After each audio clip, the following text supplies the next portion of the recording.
चलो बच्चों, तो आज हम लोग गुजराती में चैप्टर नंबर 12 शुरू करें, जिसका नाम है कर्ण कुंती संवाद, जिनके लेखक है मनुभाई पंचोली। और ये ना एक नाट्यखंड है। ये चैप्टर एक नाट्यखंड, नाट्यखंड मतलब कि एक प्ले है। जैसे स्टेज पे प्ले किया जाता है ना, नाटक किया जाता है, वो एक प्ले है। ये कर्ण कुंती संवाद, कर्ण और कुंती, आप लोगों को अगर ध्यान हो तो महाभारत के सबसे मेन कैरेक्टर्स में से एक थे ये कर्ण और कुंती। संवाद मतलब कन्वर्जेशन, ठीक है, उन दोनों के बीच की बातें, उन दोनों के बीच का कन्वर्जेशन, वो इसमें दिया हुआ है। तो अब अगर ये टॉपिक हमें समझना है ना, तो उसके लिए पहले हमें महाभारत का बैकग्राउंड प्लॉट पता होना चाहिए। क्योंकि ये जो कन्वर्जेशन है ना, वो कन्वर्जेशन महाभारत की लड़ाई के आखिरी पार्ट्स में से एक है। जब महाभारत की लड़ाई ख़त्म होने वाली होती है, तो उस वक्त कर्ण और कुंती के बीच में कुछ कन्वर्जेशंस होते हैं उस लड़ाई से पहले। तो अब हमें महाभारत की एंडिंग के बारे में अगर ये बात कर रहे हैं, तो उससे पहले महाभारत की पूरी स्टोरी थोड़ी तो ध्यान होनी चाहिए ना माइंड में, बराबर ना। तो क्लियर होगा ना कि इस चैप्टर में क्या कहना चाहते हैं। आप लोगों को ध्यान है कर्ण कौन था और कुंती कौन थी? ध्यान है? चलो, ध्यान हो तो बहुत अच्छी बात है, और अगर नहीं है ध्यान तो ध्यान से सुन लेना आज। बराबर, महाभारत का पहले जो है वो थोड़ा सा बैकग्राउंड समझें, फिर उसके बाद इनका कन्वर्जेशन देखें। अब इनका कन्वर्जेशन है छोटा सा ही टॉपिक, कोई टॉपिक बड़ा नहीं है, लेकिन उसके पीछे पूरे महाभारत की स्टोरी छुपी हुई है। तो इसीलिए अगर वो महाभारत की स्टोरी पता होगी, छोटी छोटी बातें पता होगी, तो हमें ये चैप्टर समझने में इजी होगी। ठीक है, तो देखो, महाभारत में जनरली हम लोग ये जानते हैं कि भाई पांडव और कौरव, इनके बीच की लड़ाई थी ये महाभारत। सही बात ना, पांडव और कौरवों के बीच की लड़ाई, कि जिसमें 5 पांडव थे और 100 कौरव थे, ऐसे हम लोग जानते हैं। ठीक है, उन पांचों पांडवों की माता, वो थी माता कुंती, बरोबर ना, माता कुंती पांचों पांडवों की माता थी। अब ये जो माता कुंती थी ना, ठीक है, जो ये चैप्टर के मेन कैरेक्टर है कुंती, पांचों पांडवों की माता। ठीक है, कुंती ने जब पांडु राजा से शादी की थी, तो उनसे ये 5 पुत्र, 5 पांडव वो आए थे। ठीक है ना, कुंती के पति, या तो कहो पांडवों के फादर कौन, तो पांडु राजा। लेकिन उनकी शादी से पहले, ठीक है, उनकी शादी से पहले कुंती को एक और जो है वो बेटा पैदा हुआ था, जिसका नाम था कर्ण। जिसका नाम क्या था? कर्ण, जो इस चैप्टर के दूसरे मेन कैरेक्टर। मतलब समझो कि पांडव जो है वो 5 नहीं थे, 6 थे। पांडवों में सबसे बड़ा भाई जो है वो युधिष्ठिर था, लेकिन युधिष्ठिर नहीं, असली में उन पांडवों का सबसे बड़ा भाई वो कर्ण था। ठीक है ना, कर्ण भी पांडवों के ही भाई थे, लेकिन कर्ण जो है वो कुंती माता को शादी से पहले ही पैदा हुए थे। तो इसलिए वो, जैसे हम लोग वो कहते हैं ना कि बिन ब्याही माँ, कि शादी से पहले ही ये कुंती जो है वो माँ बन चुकी थी। तो इसकी वजह से समाज में उनका नाम खराब न हो, कि समाज में जो है वो सब लोग उसे कुछ बोले नहीं। तो इसकी वजह से जैसे ही ये कर्ण पैदा हुए ना, तो कुंती ने उस कर्ण का त्याग कर दिया। कर्ण का त्याग कर दिया मतलब जैसे ये कर्ण पैदा हुए, तो उसे एक टोकरी में लेकर और नदी में उसे बहा दिया था। ठीक है, नदी में बहा दिया गया था। और कर्ण वो पहुंच गए थे एक छोटी जाति के घर पर, ठीक है, कि जहाँ पर उनकी माता बनी थी राधा। राधा नाम की कोई लेडी थी, कि जिसने इस कर्ण को पाला था। मतलब कर्ण वो था तो राजाओं का जो है वो बेटा, राजा का बेटा था। ठीक है ना, लेकिन उसे रहना पड़ा पूरी ज़िंदगी कहाँ पर? एक छोटी जाति के घर पर, बराबर। तो उसमें लक्षण तो सब किसके थे? राजा के। लेकिन वो रहा कहाँ पर? एक छोटी जाति के घर पर। और पहले के टाइम में जैसे होता था ना, उस वक्त जैसे होता था कि जहाँ पर जाति को बहुत इम्पोर्टेंस दी जाती थी। ठीक है, कि जहाँ पर छोटी जाति का पर्सन है तो वो कुछ भी नहीं कर सकता था।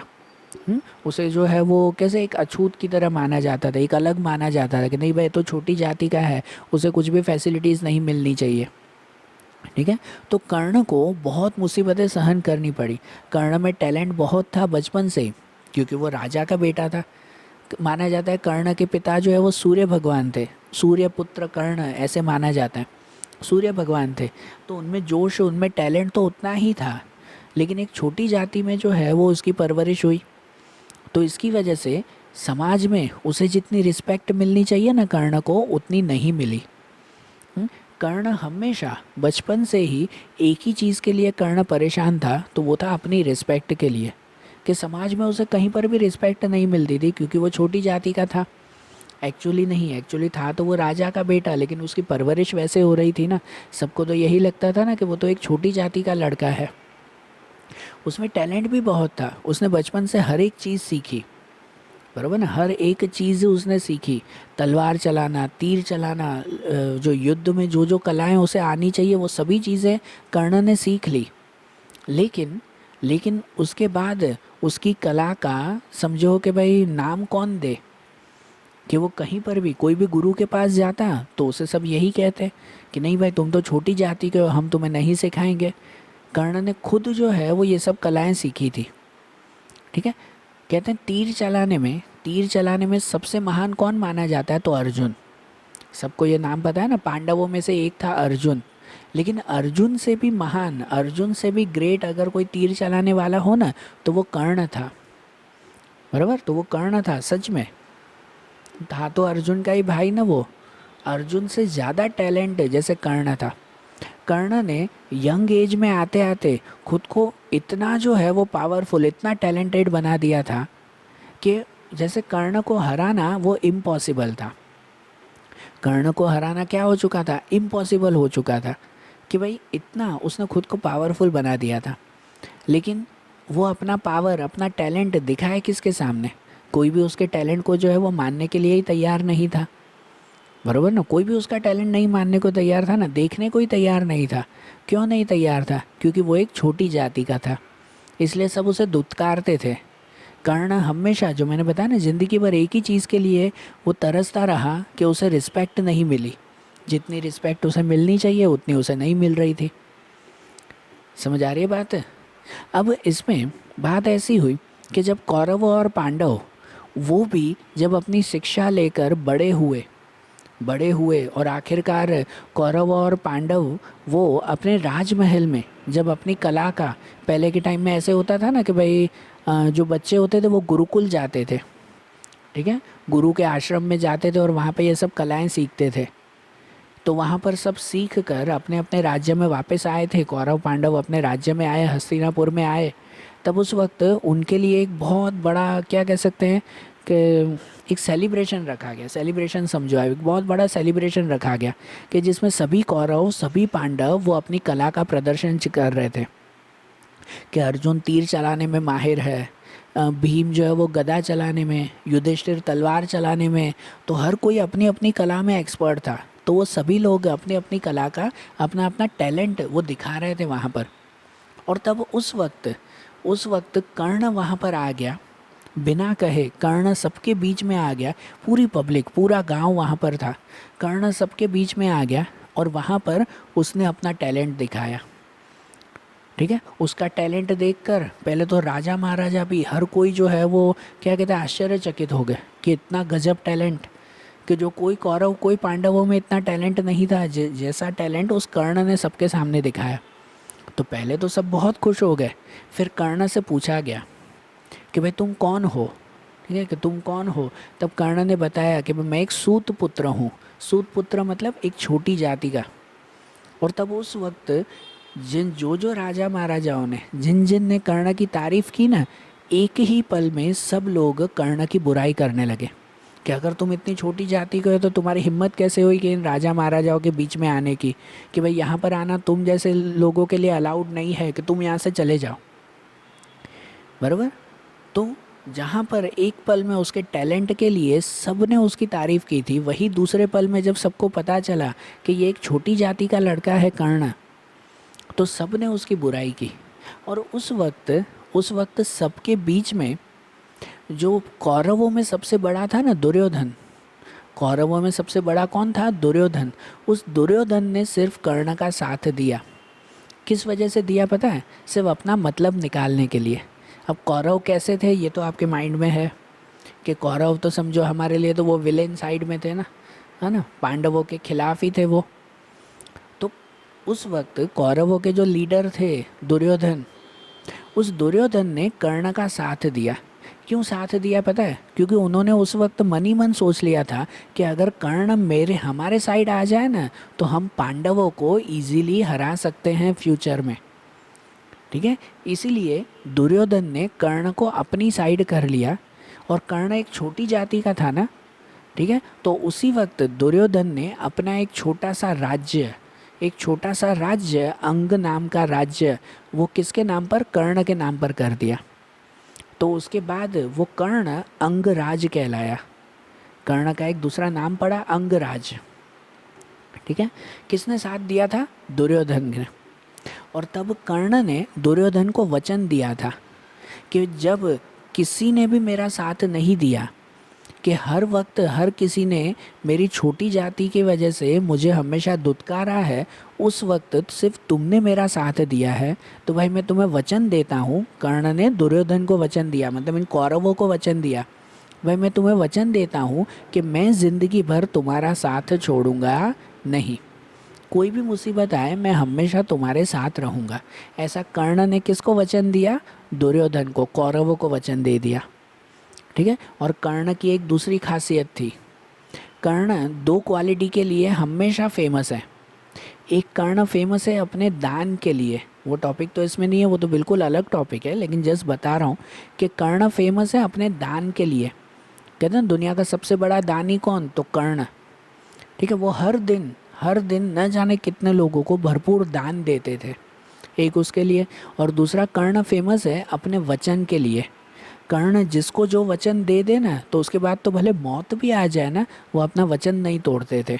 कर्ण इसकी वजह से फेमस है।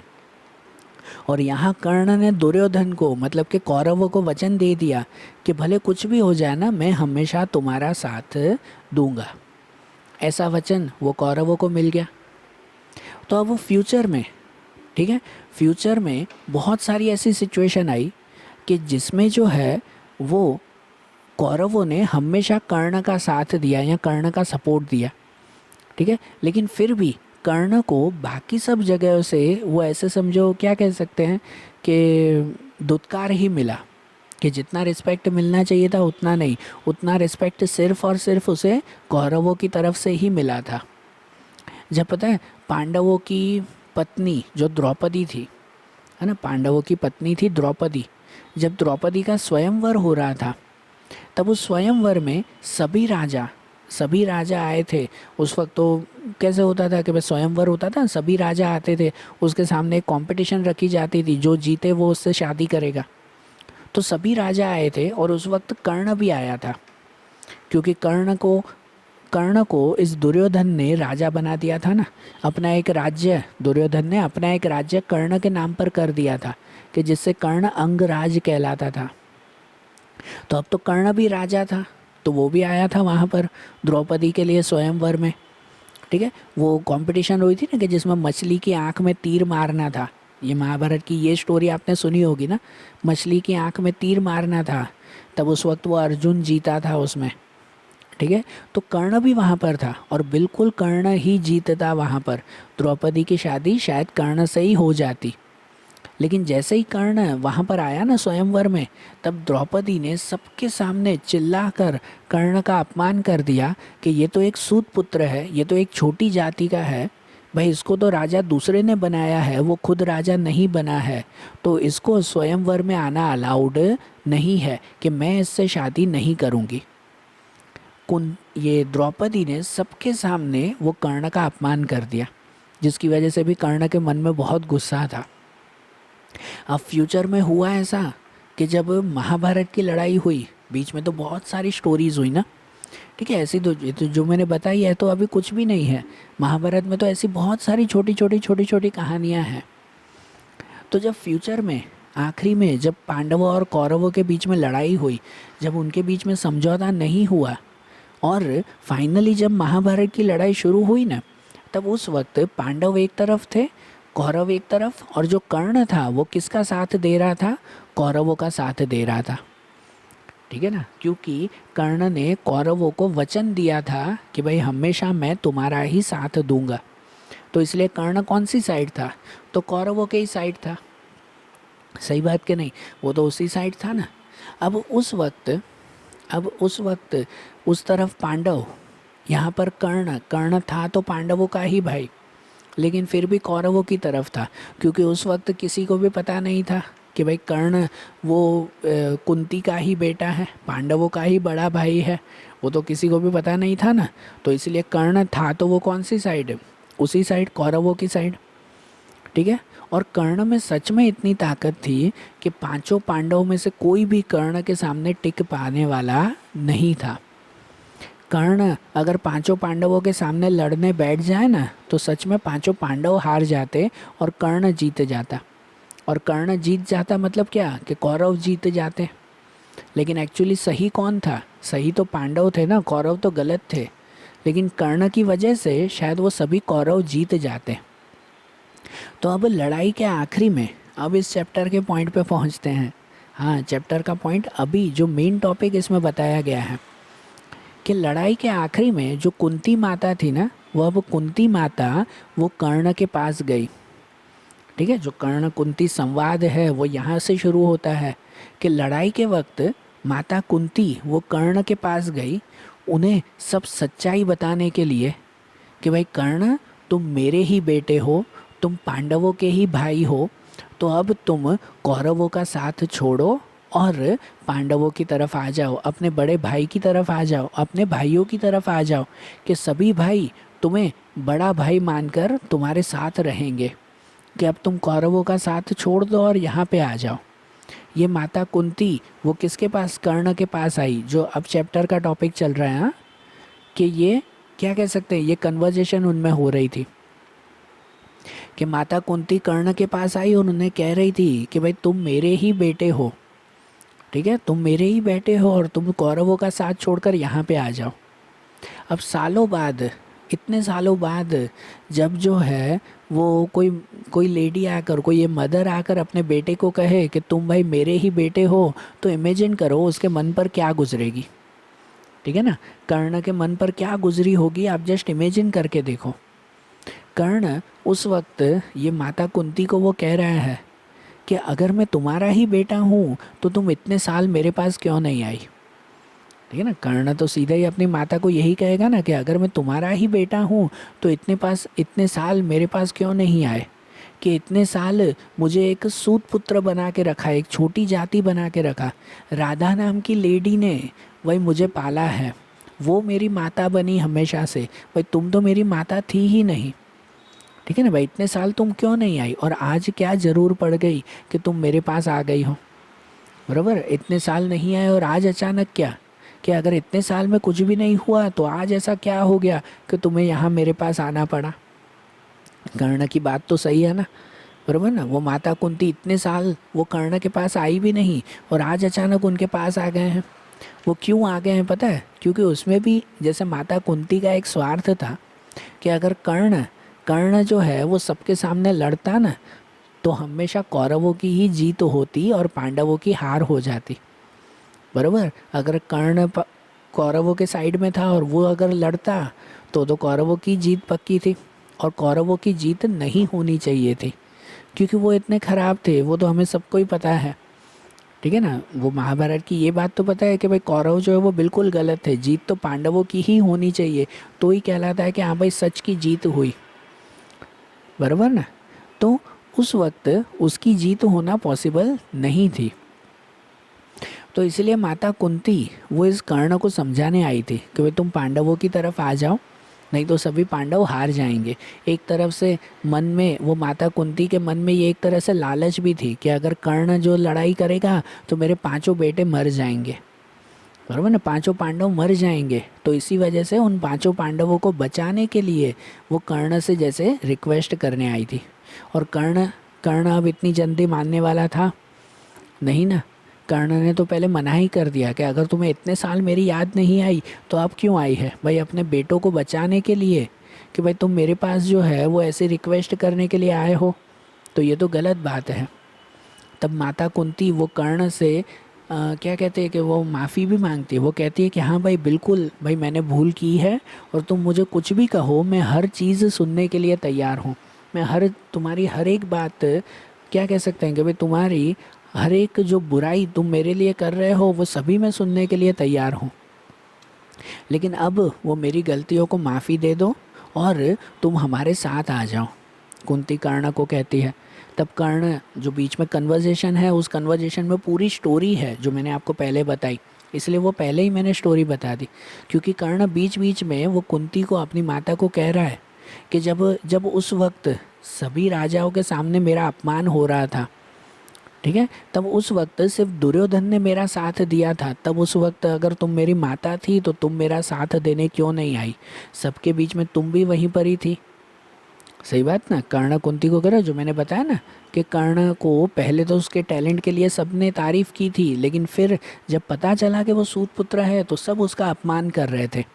तो कर्ण कह रहा है कि जब उस वक्त मेरा अपमान हो रहा था तब तुम मेरे पास क्यों नहीं आई? तुम क्यों नहीं कहा तुमने सबसे कि भाई मैं जो है वो तुम्हारा ही बेटा हूँ?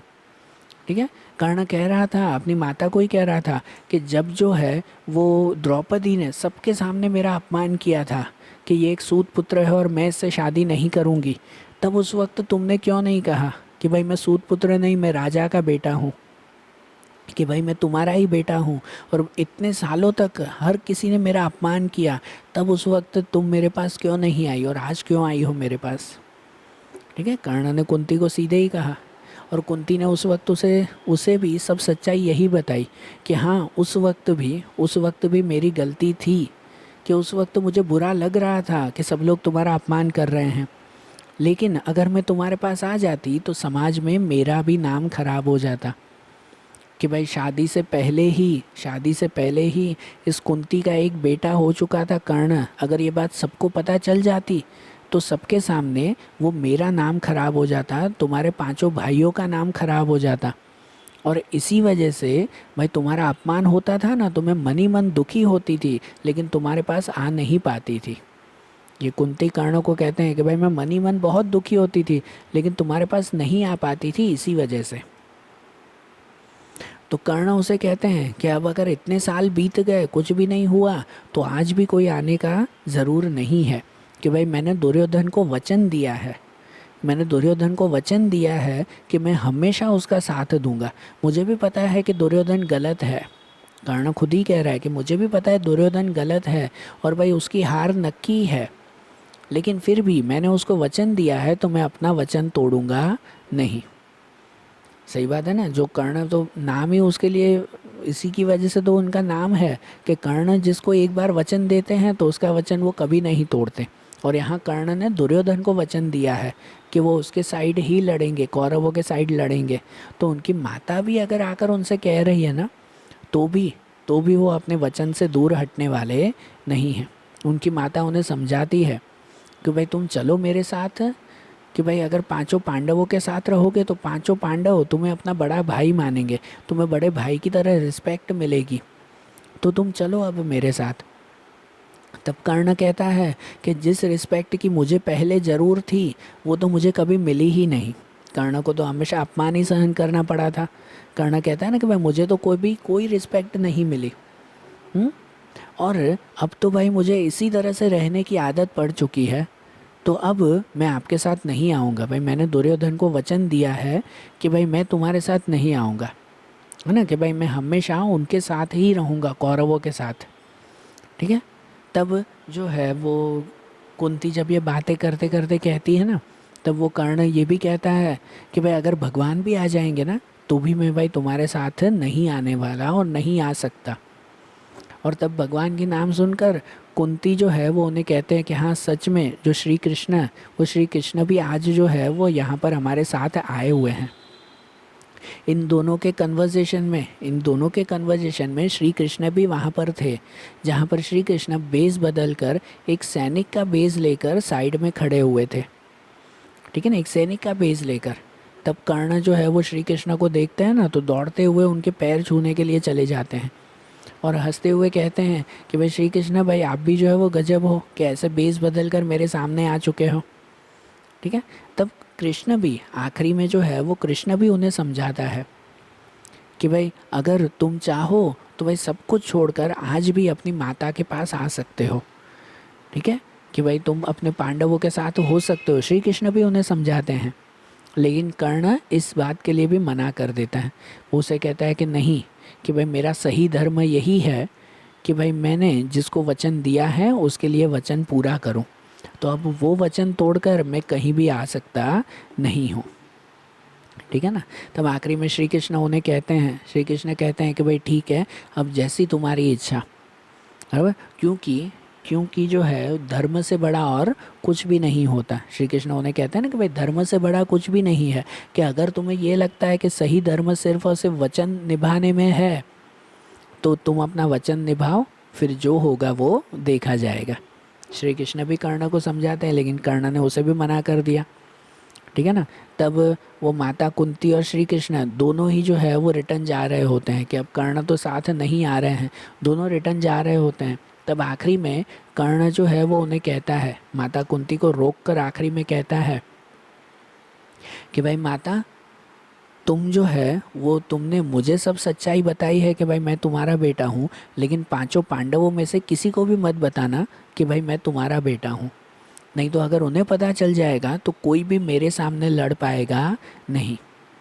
और आखिरी में कर्ण अपनी माता को ये कहता है कि भाई तुम चिंता मत करो, कि जब लड़ाई होगी ना तो कर्ण और अर्जुन में से, कर्ण और अर्जुन इन दोनों में से कोई भी एक ही जिंदा रहेगा। या तो अर्जुन के बाण से मैं मर जाऊंगा, या तो मेरे बाण से अर्जुन मर जाएगा। तो कोई भी एक ही जिंदा रहेगा। और कुंती माता, तुम्हारे तो 5 ही बेटे रहेंगे।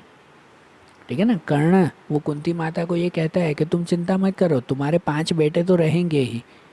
कि अगर अर्जुन मर गया तो मैं तुम्हारा बेटा हूँ, या अगर मैं मर गया तो अर्जुन तो हमेशा से ही तुम्हारा बेटा है। तो माता कुंती उन्हें कहती है कि भाई मैं तो आज यहाँ पर 6 बेटों की इच्छा लेकर आई थी, कि काश कर्ण भी साथ में हो जाता और 6 के 6 बेटे मेरे साथ रहते।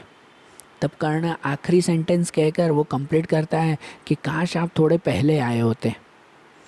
बराबर ना। कर्ण के आखिरी सेंटेंस में ये बात होती है कि भाई काश तुम थोड़े पहले आए होते। मतलब कर्ण अपनी माता को कहता है कि अब तो सब कुछ खत्म हो गया, अगर आप पहले आ जाते, कि जब मैं दुर्योधन को वचन न देता उससे पहले अगर आप आ जाते ना, तो बिना कुछ कहे बिना कुछ सोचे मैं आपके साथ चल पड़ता। लेकिन आज मैंने उनको वचन दे के रखा है, तो अब उस वचन से बड़ा मेरे लिए कुछ भी नहीं है, आज मैं आपके साथ नहीं आ सकता। बराबर, समझ आई बात।